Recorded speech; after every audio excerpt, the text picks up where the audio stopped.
Dans mon dernier poste, j'étais chef du service de voie publique.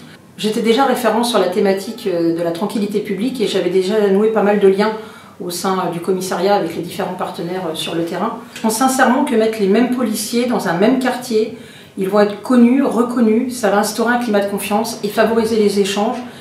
Mais les policiers ne peuvent pas faire ça seuls. Et en fait, ce qui est très important, c'est le partenariat. Le partenariat avec la municipalité, les bailleurs sociaux, les établissements scolaires, les transports publics.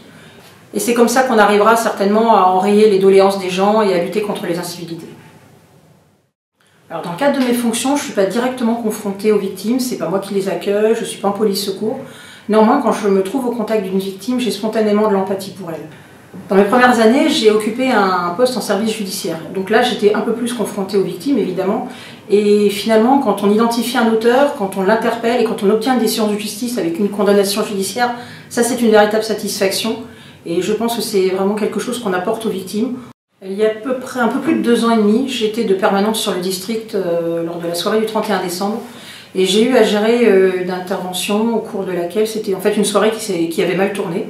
Donc sous la pression des participants qui voulaient entrer, en fait la porte de la salle s'est écroulée et il y a eu un mouvement de panique. Donc les gens ont commencé à vouloir sortir et parallèlement en fait notre présence a excité quelques fauteurs de troubles qui nous ont pris à part. Nous avons évacué la salle en urgence et là c'était vraiment la panique, les gens couraient partout et je me souviens notamment de jeunes femmes qui en fait ne voulaient pas partir, étaient complètement terrorisées et en fait elles se raccrochaient à moi en disant non on ne veut pas vous quitter. Alors peut-être parce que la présence d'une femme sur un champ de bataille, ça rassurait.